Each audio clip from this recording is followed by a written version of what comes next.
77 WABC and Bergen Newbridge Medical Center honor the life of legendary broadcaster and our friend, Ernie Anastas. Hi, it's Ernie Anastas. You know, your thoughts can affect how you feel. Bergen Newbridge Medical Center is the largest hospital in New Jersey, providing comprehensive, equitable, compassionate, and high-quality emergency inpatient and outpatient medical care, plus mental health services and substance use disorder treatment. The Bergen Newbridge team can address your total health needs in one convenient location. Call 201-225-7130 for an appointment or newbridgehealth.org. Listen, all you New Yorkers.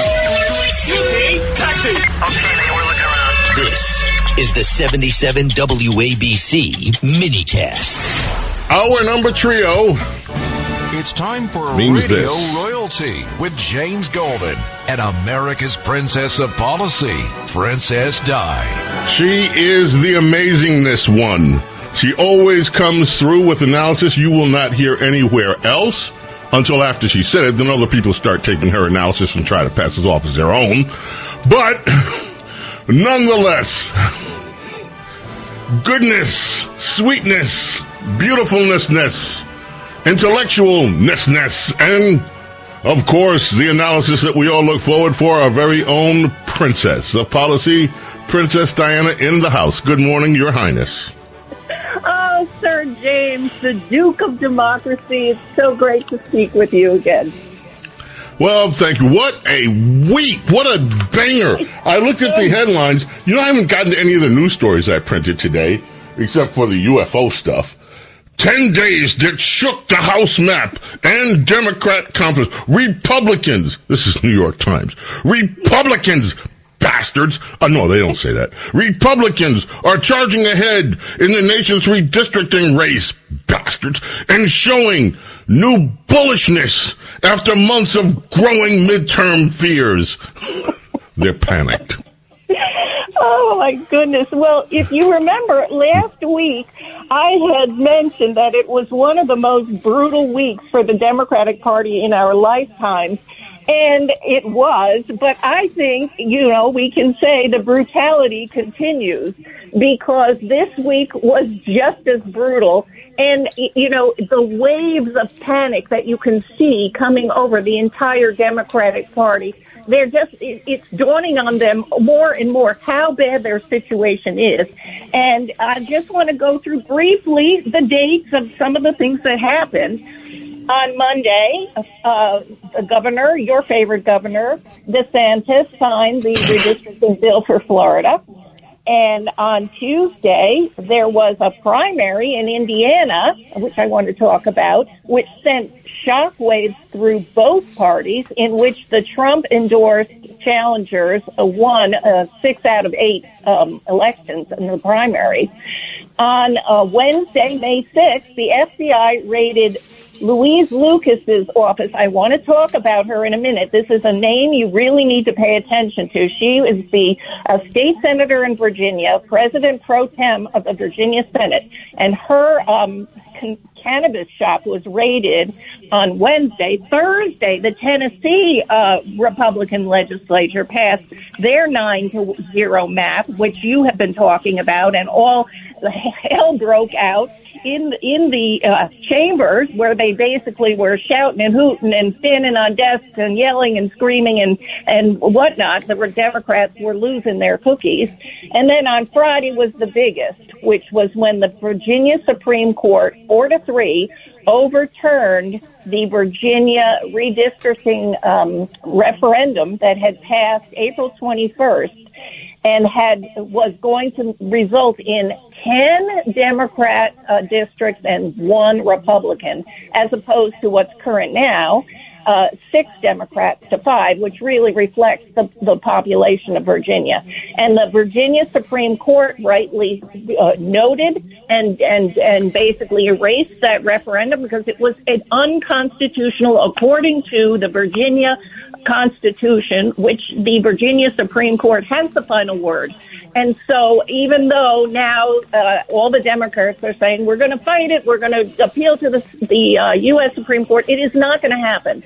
the state Supreme Courts have the final word on state matters, including state constitution. And there is zero chance the U.S. Supreme Court will take that case. So you have all of those events piling up. But I want to highlight two of them. I really want to talk about the Tuesday event because that's getting buried a little bit. The Indiana primary. I just want to give you some of the stats. Now, I have to tell you the backstory is that Trump had a midterm strategy, and including advocating that Republican governors and Republican legislatures in red states redistrict to compete with what the Democrats have been doing over many decades in redistricting. And so Trump basically advocated that, and he was basically asking all of his party to follow this strategy. And Indiana, the Republicans in Indiana, the Mike Pence quotient of Indiana Republican establishment said no. They absolutely refused to take up the redistricting idea. And so Trump said, okay, I am going to basically support primary challengers for every one of you. And on Tuesday, they went down. And they went down hard. I just want to read the percentages. District 1, the incumbent was defeated by a 52-point margin. District 11, the incumbent was defeated by an 18-point margin. District 19, a 22-point margin. District 21, a 30-point margin. District 41, 18-point margin. And District 6, a 12-point margin. These were not just squeakers. The incumbents, who always win in our lifetimes, that's the typical thing. It's very hard to dislodge any kind of incumbent on either party. They went down big.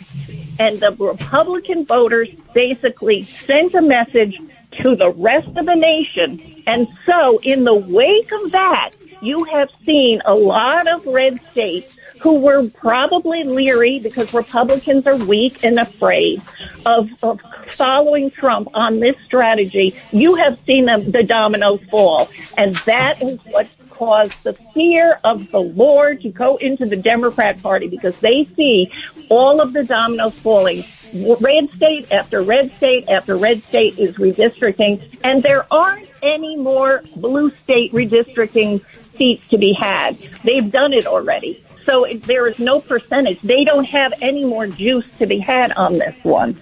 And so we have got now all of the analysts who are revising what happens in the midterms. And one of them, Inside Elections, basically said the certain Republican vote seats are going to be 217, Democrats 207, toss-up 11. Now, if the Republicans are for sure going to get 217, they only need one more for a majority. So of the 11 toss-ups, Democrats have to get all of them. And that is not going to happen. The Cook Political Report has moved 11 seats toward Republicans. The CNN has basically said ours are going to get 14 more. So this midterm, all of a sudden, when on the 21st, the Democrats were crowing with the redistricting referendum that happened in Virginia. They thought they were going to get 4 more, that they were marching to certain victory in the House. They were going to take the House, which would allow them to basically impeach Trump every week and throw sand in the gears for everything that he wants. All of a sudden, the boomerang has happened, and the reverse is true. It has been one of the most amazing political reversals of fortunes that I think has ever happened. And because it's happened 2 weeks in a row, boom, boom, boom, these events have happened, people really haven't had a chance to look at the big picture. And I just want one quick thing. When you look at the scoreboard, this was really Trump versus Obama, if you look at it. This was Trump's midterm strategy, which nobody thought would work. Nobody. The establishment, the analysts, and certainly not the Democrats thought would work. They thought there was going to be, nobody would do it, no one would follow him. And it turns out that it was brilliant because it forced Virginia into coming up with a very fast, poorly thought out strategy that did not work. It did not pass constitutional muster. And Obama was all in on making that happen in Virginia. He was everywhere. He wanted that to happen, and he was basically doing a victory lap when the referendum vote went his way. Well, it turns out that was a short-lived victory lap, because now Trump has the last laugh. And this strategy, which Trump had 4 years to come up with after having experienced the midterm election in the first term, which caused him political capital for the rest of his term, he came up with a plan. No Republican has ever done this, and his plan is going to work. And it means that the Republicans will defy history and will keep the majority in the House. That is amazing. I want to talk with you later about some of the cultural implications of what has happened with these redistricting efforts, especially in the South. Voting Rights Act, Supreme Court stuff. I want to hear about this woman whose office was raided, the Senate pro tem, and the drug person, the weed queen. The weed queen in Virginia. The James Golden Show on the Red Apple Podcast Network. Oh, it's out of here. Home run Ferry Hawks. Get ready, Staten Island. It's time to celebrate 5 years of Ferry Hawks baseball. Come out to the ballpark this week as the Ferry Hawks welcome in the Charleston Dirty Birds May 5th through the 10th. Grab the kids and come on out. We kick it off on Tuesday, May 5th with Cinco de Baseball with $5 tickets and $5 food and beverage specials. And we end the week as we celebrate all moms on Mother's Day. Moms get in free. Visit ferryhawks.com now to lock in your seats.